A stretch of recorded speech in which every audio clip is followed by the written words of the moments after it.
Hi, everyone. Thanks so much for coming. I'm thrilled to see so many attendees. There's a lot of new names here also, so I'm really excited about that. As Sean mentioned, today we're going to be focusing on helping you to help them citations. I know that sometimes our students are overly confused when it comes to using citations, and my goal today is to actually provide you with some of the tools and tips that I use when I interact with students, because I have found that students interact with me very differently than they interact with you. So that being said, before we get started, I would really love to know what disciplines you teach.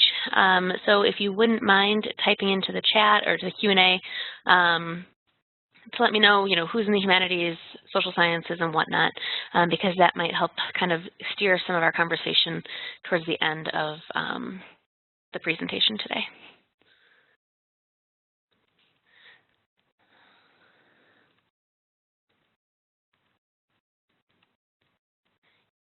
Okay, so it seems like we actually have people from almost every one of our disciplines, which is pretty wonderful. I've kept the presentation very general, not really a specific APA or MLA or Chicago, so that way hopefully everyone will be able to take away as much as they possibly can from this presentation. So this is a little bit about what we're going to cover today. Basically, I'm going to start with a little bit of background about me.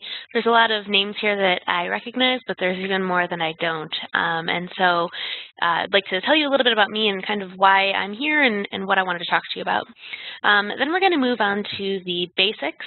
And with that, I mean what I've learned as a librarian about talking to students about citations. And with this, we're also going to talk about the tools that I use with students and some of the places that I point them to. Then we're going to move on to the FAQ and answers. Now this part of the presentation is going to make a little bit of a switch. I'm going to move away from talking to you as instructors, and I am going to start talking to you as if you were students. And this part of the presentation is actually taken from real presentations that I have given to students in information literacy sessions.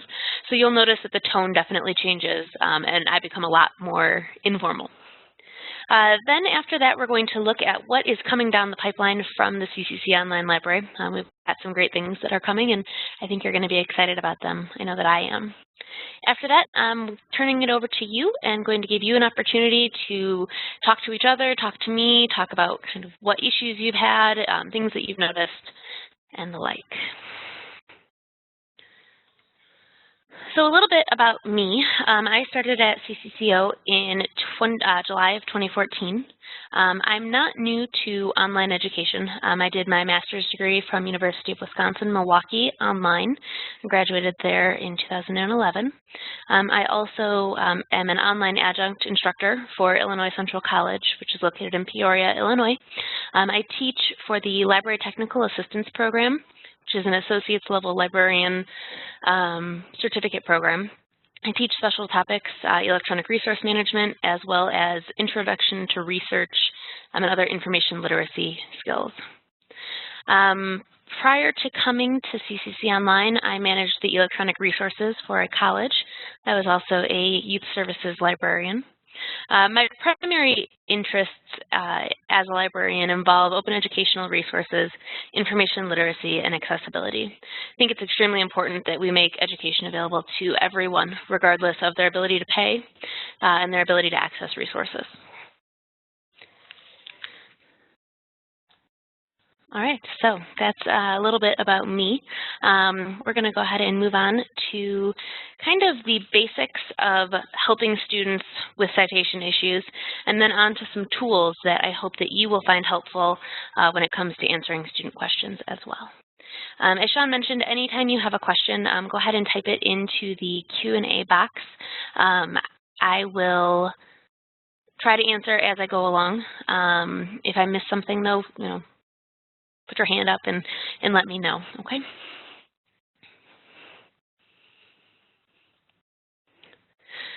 All right, so there are some big differences that I have noticed between being a librarian and being an instructor.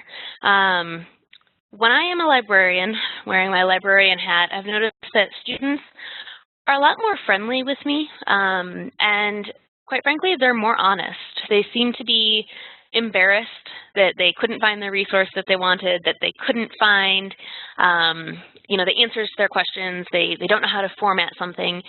And I've noticed that when interacting with those exact same students as their instructor, they seem to tell me that everything is fine, not to worry about it, everything's fine. And then when I get their assignments, I realize that everything is absolutely not fine. So I think that there's two different situations when it comes to working with students and their citations. There's the time when students plan accordingly, and they come to you and they ask for help well in advance, and you have time to work with them or teach them to fish, if you will. But then there's also the time, which is unfortunately the most common time, when the students email or contact me in a panic because their assignment is due that day, their assignment is due tomorrow, and quite frankly, they don't have the time or sometimes the interest in actually learning how to do things properly. In that case, it's time just to give them the fish because they just need to get by. I've noticed that a lot of students who come to me when I kind of help them perhaps a little bit more than I should, if you will, a lot of times they come back and they ask the questions then later about why they do something instead of just how to do it. And that's really great that you can have that teaching moment at a later time when the students aren't quite so stressed out or anxious about getting their assignments done on time. The number one thing that I have noticed when interacting with students is that you have to know your audience. The language and the tone is usually a lot more casual when I work with students. Most of the time, I leave out the library terms like reference, circulation, catalog, because a lot of times the students just don't connect with those. So when you're interacting with students, when they have questions about, how to do a citation, use terminology that the students can understand, the lay terminology. And then we also have to consider the interest level. Unfortunately, our students are probably not going to become scholars in the specific field that we're teaching in. And therefore, quite frankly, they just don't care what's actually proper. A good example of this is an English 121 course that has primarily computer science or business students. They're definitely going to have a different priority from an English 121 course that's made up of humanities majors. Those students might not care about why we do what we do, but they just want to know how to get it done.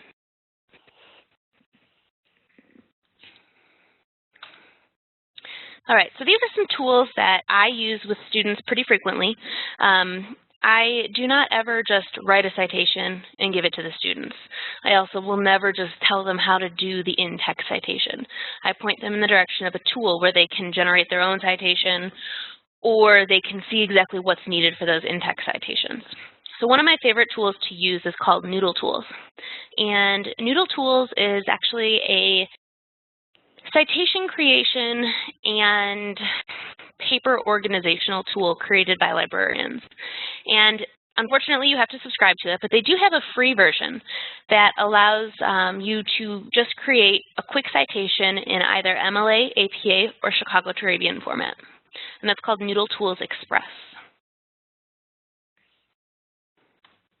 You can see that when you enter NoodleTools Express, it allows you to choose the type of citation or whatever resource you're using, excuse me. So an article, a book, a website, a video, etc. You can also then choose if it's a print resource, a website, a database, and then they have some other options too for a digital file, like a PDF, and microform, which isn't used very often anymore. So this is kind of your typical fill-in-the-blank citation generation website. But the part that I think is extremely useful at the top, there's actually this little button where it says MLA Guide. And for this screenshot, I've actually just enlarged it for you. But it actually shows the student exactly what and what order has to go into the citation. So yes, the students do often just type in the author's name in the database and all of that, but they can actually see why it created it in the order that it created it in.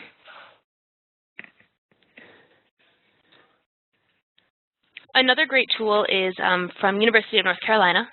They have a Citation Builder also. This allows you to do MLA citations, APA citations, and Chicago citations. This one is a little bit more basic, though. You can see on the left side that it just has books, magazines, newspapers, scholarly journal articles, and websites. However, the part that I love about this one is that it is open source, and they've put this code out and made it available, so hopefully we'll be able to adapt it and kind of create our own CCC Online Citation Builder.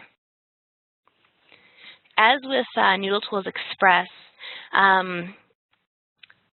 this does have that same type of fill-in-the-blank mentality. Type in the author, type in the editor, type in the journal name, all of that. At the top, you can change between formats very easily, which is pretty nice. And you can change between in-print or online as well. Now, the number one recommendation or caveat when using these citation generation machines is that you have to double-check the citation. And that's something that is always expressed to the students because it is computer-generated, and all that they're doing is relying on whatever the publisher entered in. And so they're also using, a computer to put it in the correct order. And sometimes they make mistakes. Most often it's user error, but always given with the caveat to check the work. That's why I prefer NoodleTools Express, because it does have that option at the top where you can check to make sure that author is actually author and journal is actually the journal title. So those are my two favorite sources for citation building, but I see also we've got Zotero and then BibMe. Both of those are also good tools. There's a bunch more, EasyBib, Son of a Citation Machine. There's a ton, and all of them I think are really good. I just prefer the NoodleTools because it was created by a librarian, and I am a little biased in that sense. So a lot of times with citation issues comes writing issues in general. And the Portland State University has an online writing resources guided tour that walks the students through 10 steps of writing. And I think it's fantastic. It's open to anyone to use this guided tour, so I would strongly recommend, sending this out to your students as a resource.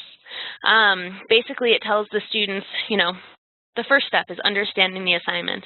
And I think that we can all agree that sometimes that's the part that's the most problematic, because our students don't always read the assignment completely. Or if they read the assignment, they missed the instructions where it comes, how many pages, what format to use, that type of thing. So I think that this is a really great step-by-step, easy-to-use resource for students who are struggling with their writing. You can see here on step 9, check your use of research. It gives an example on paraphrasing. It gives examples of citations, direct quotes, summaries. My favorite here, you can see it, a little bit of a glimpse of it, says, my paper uses quotes, paraphrases, and summaries effectively, and it's no more than 1/3 quotes. And that's a really common question. Students often don't know how much cited material they can use in their paper. So again, it's a great resource. The link is down here at the bottom. I think it's something that you should definitely check out. So there are also two tools that we've created at CCCO. It's an MLA and an APA toolkit. Now, the ultimate goal for these toolkits will be to put them into D2L so that they're modules that you can go ahead and just put in your courses. Your students are struggling with website evaluation, your students are struggling with how to cite certain things. And hopefully to make it just a little bit easier for you, we've created these. Right now they're in LibGuides, so they are web accessible. And you can go ahead and put the link in a discussion, put the link in an announcement. What I have done for some instructors is to kind of write up a welcome, hi, I'm the librarian. Here is, some places to go if you're having trouble with your research, and then also include a link to the toolkit. And if anyone would like something like that specific for their courses, please let me know. I would love to do it for your class. My favorite thing that we've included on these toolkits is actually pretty much the student version of this presentation. It's the FAQ and answers citation. So basically in this presentation, it's just a slide cast. It has almost exactly what you're going to see coming up, and then the answers for the students. So hopefully the students can kind of go through here, go through those toolkits and kind of get to the basics, get down to the basics of what they're trying to accomplish and figure out how to do that. All right, so are there any other questions on these recommended tools that I have here for you before we move on to the student aspect of our presentation today?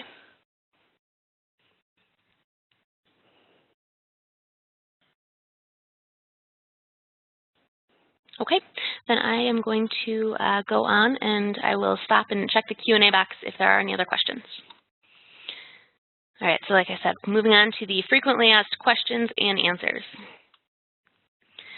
As I mentioned previously, I'm going to switch gears here, and I am going to actually give you pretty much a presentation that I have given students. These are using real questions from real students, and these are pretty much the answers that they get. You will notice that the tone for this part of the presentation is very casual, and that's because students really just engage a little bit better with me, I've found, when I talk to them with things in words, terminology that they can understand. So the first question, the most common question, how do I know what style to use? Now, most of the time, an assignment, or the syllabus at least, will have the assignment style expectations listed, MLA, APA, Chicago. But if it doesn't, you need to check your assignment, read through the entire thing. I cannot tell you how many times students don't read through their entire assignments. If your assignment does not say what type of citation style to use, always go to your instructor. When it comes right down to it, your instructor is going to be the one who's grading you. And you want to make sure that you do what they want and what they're expecting so that you get the best grade that you can get. If your instructor doesn't have a preference, you can always go with the style guidelines. So for MLA, or Modern Language Association, the English, some of the humanities, foreign language, literature, criticism, comparative literature, cultural studies, etc. APA, or American Psychological Association, is used most often in the social sciences, psychology, sociology, economics, criminology, business, and nursing. And Chicago Turabian, which is used by the histories most often. Why should I use the proper style? Well, different citation styles have developed over time that address the very specific needs of each of the different disciplines. Basically, what it comes down to is that each of the disciplines varies widely. So the idea is that the citation style needs to conform to what's accepted and respected by the discipline. Many of them are very similar to one another. If you think about it, MLA, APA, and Chicago are not terribly different in the grand scheme of things. They all require the author, the date, publication materials. Now, you can think about it like this. If you travel to a different country, you might not be fluent in that language, but you've probably memorized just enough to ask questions like, where's the bathroom? But if you really needed to interact and engage with someone, you'd need a translator. The translator is going to make sure that you use the right words in the right order so that the person that you're talking to can actually understand what you're saying. And that's exactly how the citation styles are used. The citation style makes sure that you use the right words or the right aspects, right? The author, the journal title, etc., in the right order so that your reader can understand you. And when it comes down to it, what matters most is that your reader can understand how to find the sources that you used.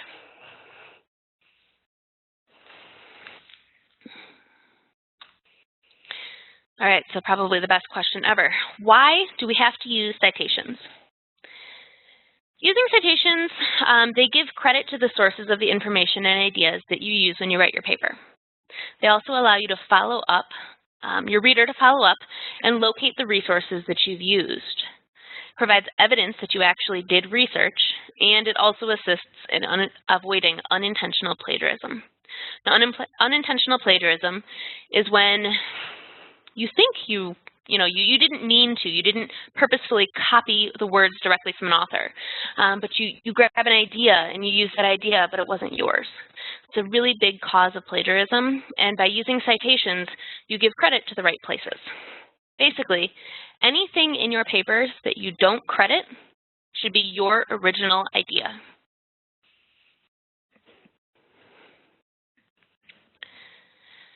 How should I incorporate sources?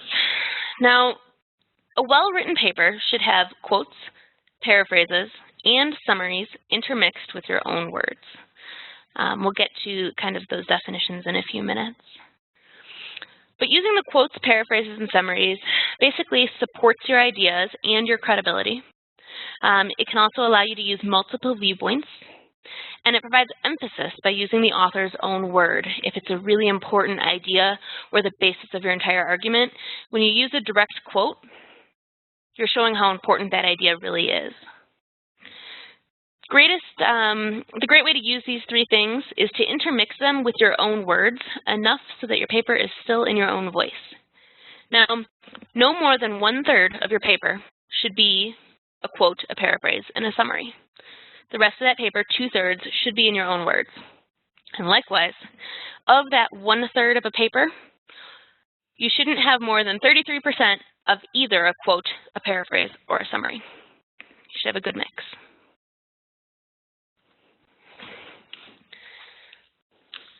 All right, so how often can I quote? Now, a direct quote is using the exact words of the author, the way the author wrote them in your paper. You'd want to use the most concise quote that you can from the author. So basically, if the part that you're looking at is actually four lines long, but you only really want to care about, and write in your paper, a handful of words, maybe the first part of that sentence, use the smallest amount that you can use. You always want to use quotations when you are incorporating a quote into your paper, especially if you're using the exact words, you have to. And a good rule of thumb is to use 2 lines of analysis per direct quote in your paper.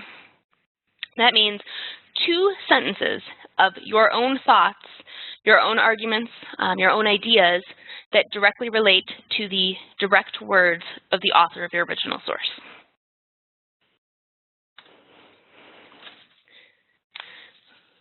All right, what is paraphrasing? Now, I've actually found that paraphrasing is probably the most confusing thing for students because they find that when they change a direct quote and they put it in their own words, they think it's their own idea. And a lot of times that's where students are actually plagiarizing. It's unintentional. They think they've changed it enough and it's their own words now. But what it comes down to is that when you're paraphrasing, you have to rephrase the idea in your own word. You cannot just change a few words. You can't change difficult to terrible and have it be, a paraphrase. But the most important part about this is that even though you are using your own words to describe the idea, that idea is not your own idea. So you must cite the idea. Here's a great example from Portland State University's Online Writing Center of an original passage and then a great way that they've paraphrased it. And you can see that they still have that citation in there.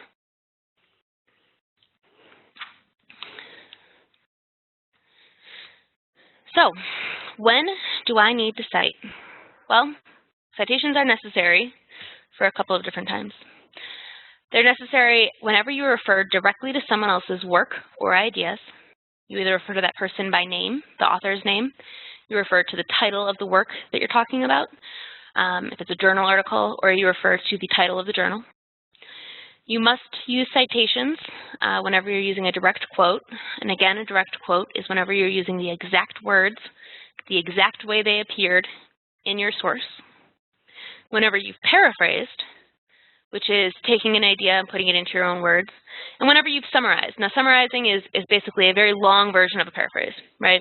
You usually would not summarize one paragraph. That would be a paraphrase. If you're summarizing an entire work, that would be a summary. All of those times, basically whenever it is not your idea, you must cite. Now, what if I'm going to make a citation and I don't know the author's name or the date that it was published or any other little bit of information that was included in the citation or should be included in my citation? Well, the first thing that you need to do is you need to go back and double check the source. This often happens on websites, so make sure you go back, check around a little bit, look at the bottom of the page, look at the top of the page, see if you can find an about. It's always a great place to look to. If you can't find a bit of important information, like the author's name or the date it was published, you really want to double check to make sure that that source is credible. That would be a big tip that you need to double check and make sure that the information found in that resource is actually reliable information and that the author has some authority. Because if they're not putting their name on their work, are they being completely truthful? Is there any bias? You know, did they do any research before they made their claims? It's a good time to double check your source. A great tool for double checking your source or making sure that your source is credible is the CRAP test, which is used to evaluate the currency, reliability, authority, and the purpose of the resource. And I'll show you a great example here shortly. Now, if you've double checked your resource and you've decided that your resource is in fact a very credible source and you're going to use it, then the only thing you can do is to create your citation using the information that you do have available. That might mean leaving off the author and only starting with, you know, the name of the resource or the year. But again, always double check. So this is an example of the CRAP test. You can see here that this CRAP test is a rubric, and it allows the students to go through, check a website, and it actually asks them a bunch of questions. I know it's a little difficult to read here, but basically the main questions that the students need to consider. When was the information written? When was it last updated? An article, for example, on global warming that was written, I don't know, in 2004, but hasn't been updated since, is probably not a current website or a current article. The reliability, where did the author get the information? Is the author making a bunch of claims but not linking back to the original sources where they came up with those ideas? Something to consider. The authority of the author. Who is responsible for this information? And quite frankly, who are they to write the article? Now, I have a master's degree, which is great, but it's not in sciences.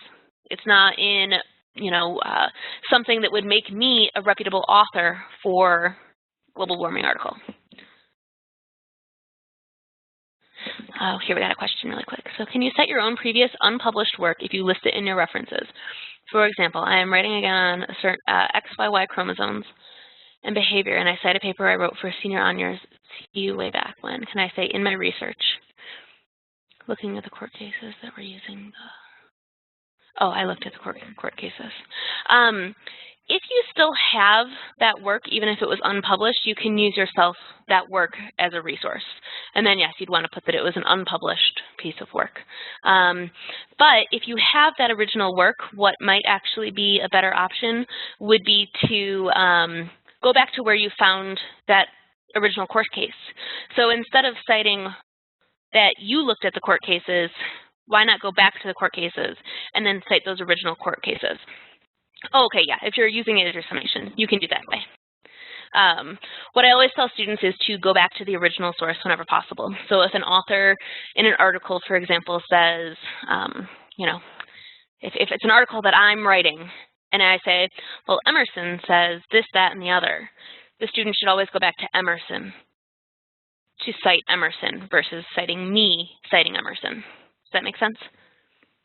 If you can't go back to the original source, though, it's absolutely fine to cite the indirect citation. I'm going to check here. I see a couple of questions.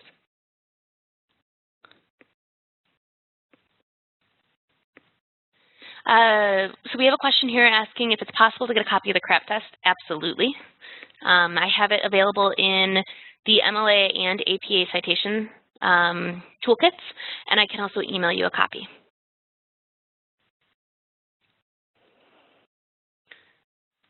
Go ahead. Okay, so this chat box is blinking. Okay, yes, you're welcome. I'll write a note here to send it to you via email too. Okay, so back to this CRAP test here. The other thing to consider is not only the authority of the author, but also the authority of the organization. Does the resource have a reputable organization behind it? So, citing an article on animal abuse that was created by the ASPCA is probably going to be an authoritative article. But citing an article on animal abuse that was published, by Joe Schmo and his real estate office, that one you might want to double check and reconsider using that as your source. And then very last is the purpose or the point of view. Does the information seem fairly well represented? Do they give both sides of the story? Or does it seem biased? The other thing to consider here too is the author trying to make money? Are they trying to get you to buy something? Are they trying to get you to donate something? If that's the case, it doesn't necessarily mean that the resource is not a good resource. It just means be a little wary.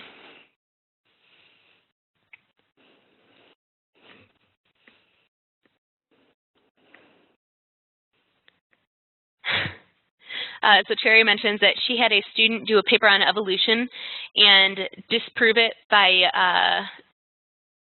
evolution by using creationist websites only. She was not happy with the grade. Exactly. Unfortunately, that happens a lot. And that's why using the CRAP test is really kind of a great way, hopefully, to encourage students to look a little bit more closely at their resources. So if you're a student and you needed some help with your citations, how can I get that help? Well, the first place to go to, especially if it's a CCC online course, would come to me, your CCC online librarian. If I can't help you, or if you need help much quicker than I can get back to you with, you can always use our online tutoring service, BrainFuse. That's available in all of the D2L courses, and through there you can work one-on-one with someone. You can also kind of read a lot of different references and resources that have been gathered for you. If you like help face-to-face, or you live near your home college, you also have access to your home college library. Likewise, you also have access to your home college writing center. Now, both of those would probably require you to head to campus, but if that's an option for you and you like to work personally one-on-one with someone, it's a great option. Your instructor is also a wealth of information and is going to be a great resource for you, particularly when coming up with guidelines like how many sources need to be included, what citation styles to use, and those types of things. So always go back to your instructor. I think that's also a great option, because if you're struggling and you go to your instructor and your instructor helps you, they're going to be aware of the fact that you have made efforts to improve upon your paper and your knowledge. And that is going to be, a positive when it comes down to actually going through your work.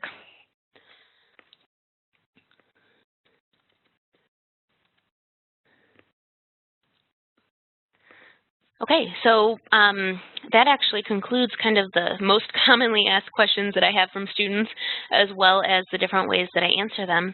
And I'd love to talk a little bit before I turn it over to you about what we have coming down the pipeline, because I think it's pretty exciting, and quite frankly, I'd love some of your feedback. We'll go ahead and discuss some of that and then move back on to kind of your questions and situations and see if we can come up with some solutions. So the most exciting part right now that I'm thrilled about is that we're adding some new databases to the CCC Online Library. The first one that we're adding, which is actually available now, is Academic Search Complete, and that is in the EBSCO databases. It is the upgrade from Academic Search Premier. Basically, we've added over 4,000 more journals to Academic Search, bringing the totals to over 9,000 journals, and over 7,800 of those are peer-reviewed. So that's something that I'm thrilled about, and I think it touches really every instructor and every discipline that we have. So I'd love for you to check that out and let me know your thoughts. You'll access that the same way you access our other databases. So you log into your D2L course. On the right side, click on EBSCO Research Databases, and then at the top you'll see Academic Search Complete. It's really going to, I think, help. For example, I did a search for global warming, which is kind of my go-to example. And when I looked for last 3 years, full text, scholarly, and peer-reviewed, I came up with a very low number of results. kind of scarily low. And something like about 100, I think it was. And when I did the same search with the same parameters in Academic Search Complete, I had like 700 that were just published in the last couple of years. So I think it's really going to open up our students' researches, and then it's also really going to help, you know, us too when we're engaging with our students. I'll just double check here. Okay, so Academic Search Complete is currently available to you right now, which is great. The other databases that we're going to be adding, I'm not sure if you've checked your instructor email, well, since about yesterday afternoon, but we are going to be adding 5 new databases from Gale Cengage Learning. And this is where I want your feedback. So these are the databases that we have in consideration: Biography and Context, Business Insights, which is a global database, Global Issues and Context, which is kind of a points of view pro-con database, but more about issues that touch everyone, not just people here.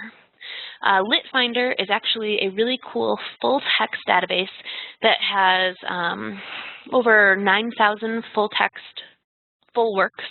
So you can actually go in and read Kate Chopin's Story of an Hour short story.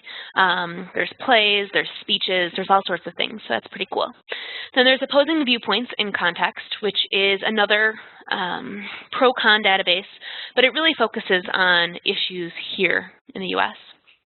And then we also have a Small Business Resource Center, and then U.S. History in Context and World History in Context. Those 2 databases actually count as one. So if you'd like some more information about these databases, I sent out a newsletter yesterday afternoon that actually has a brief description of each of the databases, and then it also links to a Google form I created where you can provide me with your input. I would love to know which databases you want, because you're the ones who are using them with your students. So I see here that a couple people have said Opposing Viewpoints in Context, Global Issues in Context. Shannon has used them before in her classes, and she thinks they're great. They're great resources at her home college. All of that is excellent news, and I'm thrilled to hear that. But please go ahead and take a look at that email I sent out yesterday and give me your input that way too, so that way I have an official recording of it. So LibGuides, or research guides, are kind of a product that we all know and love, at least I hope, but they're a little dated looking. So I'm really excited to say that they've come out with a new interface, and here's a screenshot of what it looks like. And we are going to be migrating all of those LibGuides or research guides away from the early 2000 web look to a little bit more current of an interface. So I'm excited about that. Just have to get some of the well, the aesthetics down. You can see it's blue and gray. We prefer to brand it with, you know, the CCC Online colors. And here's actually what one of the new course guides is going to look like, and that's something that I'm working on with the Criminal Justice instructional designer and SME and program chair, and we're creating a criminal justice research guide for students in that course, and it consists of web resources that they want the students to make sure to see. I would love to do this for any of your courses, so if this is something you think your students would find helpful, shoot me an email. I would love to help. The best part about these new research guides is that I'm moving them all into a template format, so that way the students, it'll be easier for them to navigate, and they'll become more familiar with the research guides. So every research guide from now on will have either the MLA or APA style guides, a CRAP test, which is that website evaluation test, information on academic integrity and plagiarism, and then also how to get help. So how to contact me, how to get to their home college library, how to get to their writing centers, online tutoring, BrainFuse, things like that. And then really the meat of the research guide is going to come from myself using the library resources that we have available, web resources, but most importantly coming from the instructors, because you are the ones who are the masters in your field. And any recommendations that you have for resources, I would love to know, and I would love to include them. Something else that we just installed that I'm thrilled about is called Guide on the Side. Guide on the Side was created by University of Arizona librarians, and it's basically a frame that sits on top of anything. This example here is Wikipedia, but I'm going to put them on top of the library resources to show students how to use them, how to do web searches, things like that. The best part about this tool is that it doesn't actually alter the website at all. It just sits on top of it, but you're allowed to interact with completely the website.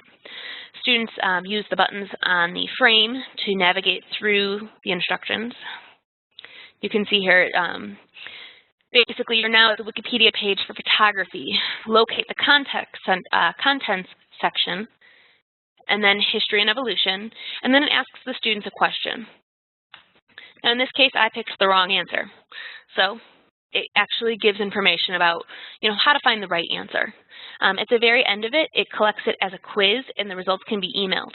So I'm really excited about this as kind of a training tool to use how to use databases and the like, but I can also see a lot of applications for it with different information literacy skills, helping our students find the right information, going through a website evaluation, and hopefully we can incorporate these into the classes so that way when students do something, they can complete the quiz at the end and you'll see that they got a 5 out of 10 or a 10 out of 10 and the like.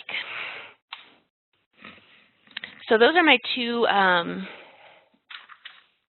my exciting projects that I've got going on right now, and I think they're going to be really, really great to work with the students with, and I think that hopefully they're going to help you add value to your courses. If you find that students are having trouble, you can grab these and link to them and put them in the discussions and put them in the announcements and hopefully help you help your students. I'm going to check here this Q&A. But basically, this is now your time. Are there any questions you have for me or for each other, or any stories of how you used a great tool or got through to students, or is there anything that you'd like my assistance with that you think others might be struggling with, and I can help you here too. Mm-hmm.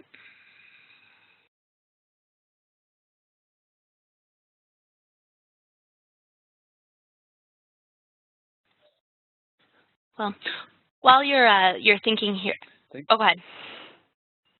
I was just going to say thank you for that, Brittany, and I was just going to remind folks that you can put your questions in the Q&A panel, and you can also, if you'd prefer to try using your microphone, you're welcome to click the hand raise button, and we'll pass you the microphone so you can speak your questions.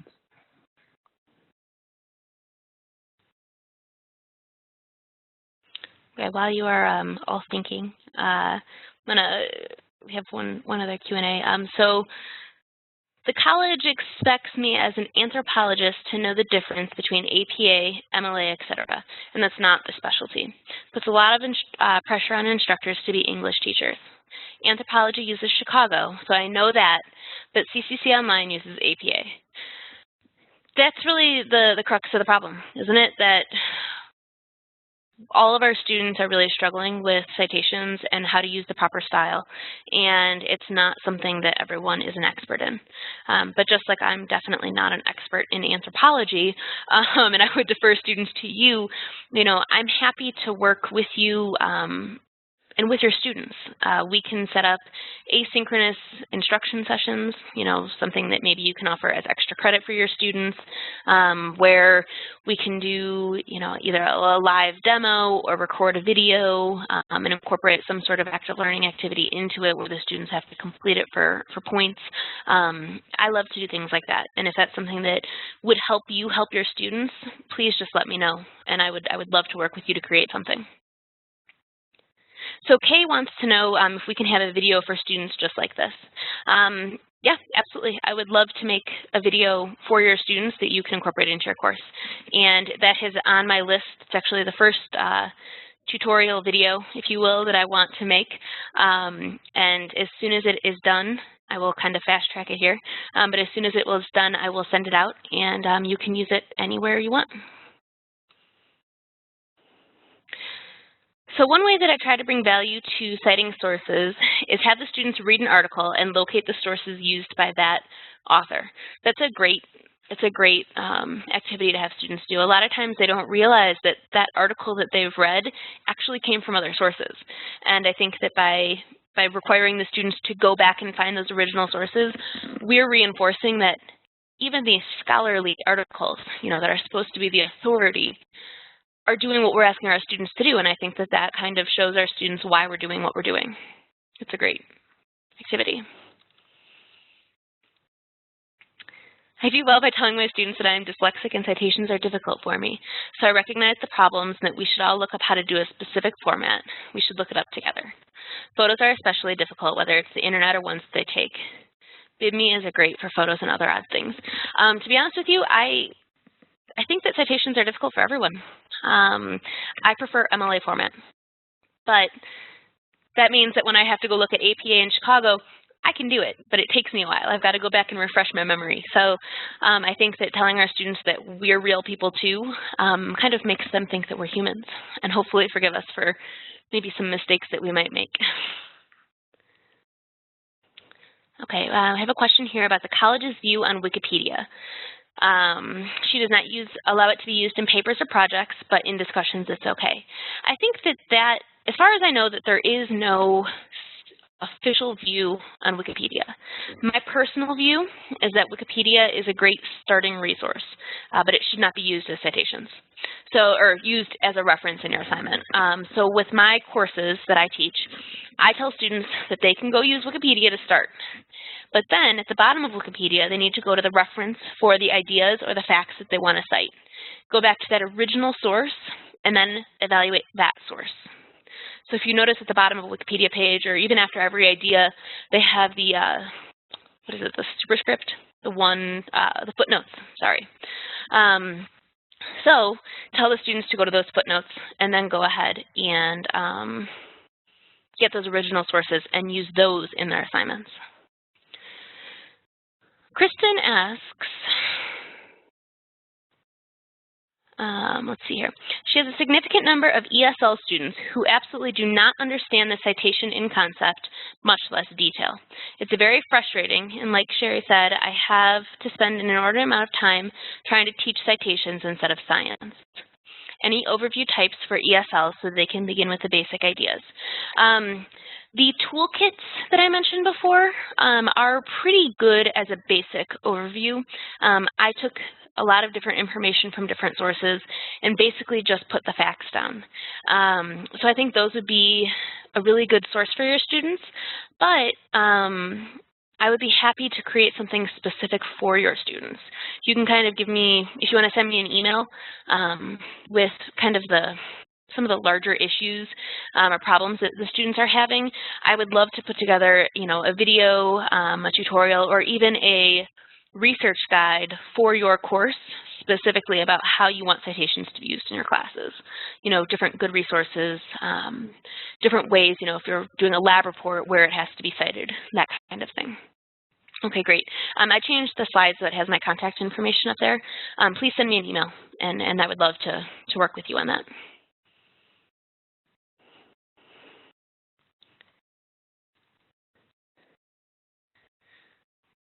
Okay, are there any other questions?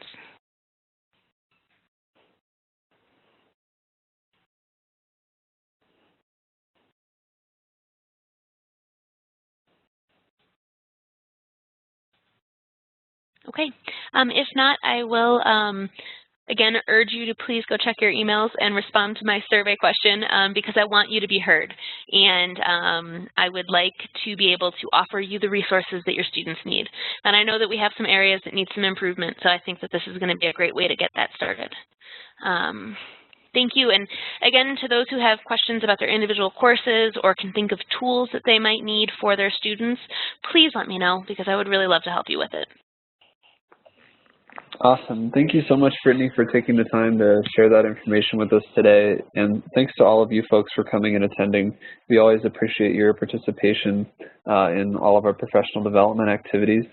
And we would also love to hear your feedback about our professional development sessions. So when this webinar is closed, you'll get a link to a quick survey that you can take to give us any feedback that you have about this session or just professional development in general. So thanks very much. And another quick note, this webinar was recorded, so we'll have it available on our webinar archive within about a week or so for you to watch. Thank you, everyone, for coming. I really appreciate it.